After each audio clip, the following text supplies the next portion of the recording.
Walking Dead marathon, season 2. And for those of you that gave up on last season like I did about halfway through, it was horrible. It was terrible, yeah. I saw the beginning of season 3, and it's better. It seems like you're back on track, okay? And after watching a full 10 hours of this show, something poked my brain. There was something going on in the show that reminded me, and it made me think back to a basic tenet of Buddhism. And it's about how the source of pain and suffering in the world, and it all stems from a basic denial to acknowledge change as it happens, right? Whether it's good or bad, you have to accept change to move forward. And if we dwell on the past too much and refuse to meet our current reality, then it will bring pain. Speaking of pain, how many people this season, this year, have either been defriended, or defriended somebody on Facebook because of some stupid political argument that one person's made, or they threatened to defriend you? Because I've been seeing, all over the fucking place. It's not my fault they're a cocksucker.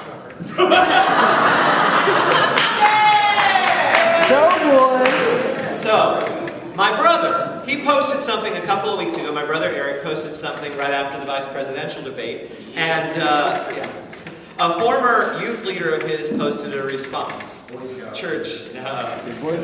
Church. They went back and forth on their talking points with this church leader getting increasingly hostile with each successive response. And I eventually jumped in because it's my brother, family thing, you want to defend him a little bit. Because with each successive comment, this cocksucker was getting more aggressive and more hostile. It was no longer about the arguments they were putting out there, it was just about insulting the other person.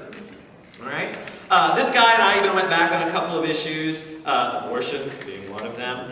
He stated that he was pro-life and that I was obviously pro-abortion. I pointed out to him that my view, personally, is pro-choice. Because I believe, pro-choice, you're trusting that individual to make the right decision for themselves.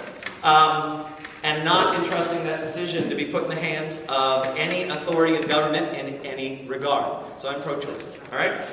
His response, for you to say pro-choice is a joke. It is only pro-choice for that one that couldn't keep her legs closed. That was the level of argument this guy was bringing. Okay?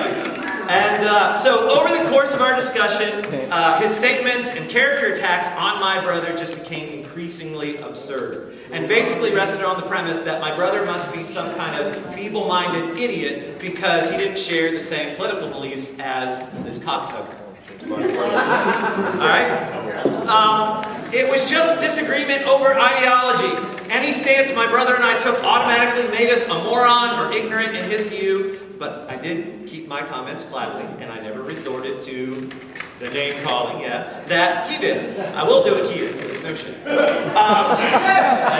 Eventually, he defriended my brother, and he left the conversation. And this guy was just so incredibly angry. He was angry at me, he was angry at my brother, he was just angry at everything. And then it went back to the Buddhist principle. He was in pain. Because he doesn't recognize the current presidential administration as being legitimate, and so he's automatically written the whole thing off. And all of this was processing through my brain while I was watching Walking Dead, and I put it all together. And I'm here to share it with you now. The characters last season were stuck. They were in pain, and they weren't moving forward. Think about it. Shane couldn't let go that Rick was now alive and in Lori's life again. Herschel couldn't let go and acknowledge that his wife and son-in-law died a long time ago, and all that was left was a walking shell. And Michonne, that new character with the swords, I don't want to ruin it for you. She's in season 3. She's a new character. But pay attention to those zombies that she travels around with on a leash. Pain. You can't let go. And I've heard from people trapped in that cognitive bubble before, and here it was again from this cocksucker. That's not my president. I've heard people say it. I remember hearing people say it when I was younger, when Clinton was president, when Bush was president, and now when Obama is president. They just keep dismissing the administration and everything around them outright that threatens their worldview. And this mindset has gotten so bad that now we've had 2 years of legislative deadlock in our government and a presidential debate that was only slightly tamer than a UFC title match. And this new season now of Walking Dead is already inherently better because the characters have now accepted their current situation. They are now prepared to meet the challenges the world presents them. An unforgiving, hellish nightmare-scape filled with zombies and other soulless monsters. Not unlike the comments some cocksuckers leave on Facebook. Yeah!